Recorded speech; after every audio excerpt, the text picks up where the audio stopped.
संयोजी यौगिक में वो क्या करेगा कि अपनी समन्वय संख्या के अनुसार संकरित कक्षक या संकरित खाली कक्षक को उपलब्ध कराता है ताकि उससे लिगेंड क्या करे, इलेक्ट्रॉन को दे करके उपसंयोजी बंध का निर्माण कर सके। सेकंड पॉइंट उन्होंने कहा कि जो हमारा केंद्रीय धातु परमाणु होता है संकरण के लिए N-1D कक्षक यानी अंतःकक्ष का NS, NP, ND कक्षकों का उपयोग संकरण में करता है। तो पहला पॉइंट उन्होंने ये बताया कि जितनी उसकी समन्वय संख्या होगा उसके अनुसार क्या करेगा, वो संकरित कक्षक को उपलब्ध कराएगा।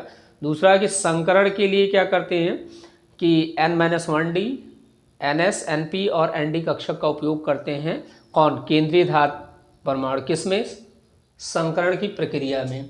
तो उसके बाद हमारा क्या होगा कि संयोजी कोष में जो केंद्रीय धातु परमाणु के संयोजी कोष में जो एकाकी इलेक्ट्रॉन युग्म होते हैं वो बंध बनाने में पार्टिसिपेट नहीं करते हैं।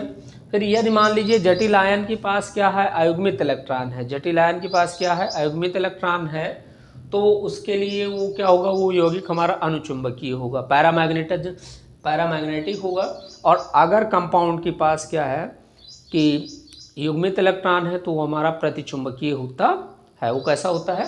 प्रतिचुंबकीय। और अगला पॉइंट तो इसको एक बार देख लीजिए। अब इसमें और कई सारी बातें बेबी के अकॉर्डिंग बताई गई है, तो इसको देखिए थोड़ा सा।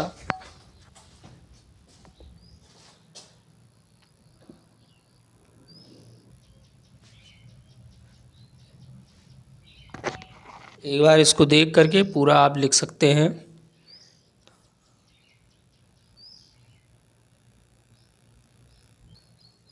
अगला पॉइंट जो है वो कहा गया कि प्रबल लिगेंड जो CN, CO इत्यादि होते हैं संयोजी इलेक्ट्रॉन को हुंड के, प्रबल लिगेंड जो CN है, CO इत्यादि बहुत सारे प्रबल लिगेंड होते हैं जो संयोजी इलेक्ट्रॉन को हुंड के नियम के विरुद्ध युग्मित करते हैं।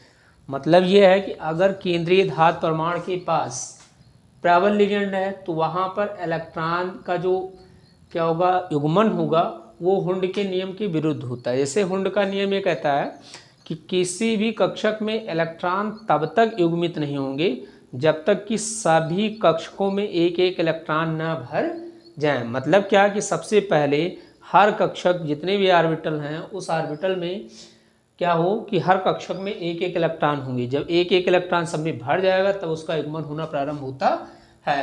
फिर कहा गया कि यदि संकरण में N-1D कक्षक का उपयोग हो रहा है तो इस प्रकार से बनने वाले यौगिक को अंतःकक्षक यौगिक कहते हैं, इनर ऑर्बिटल कॉम्प्लेक्स बोलते हैं।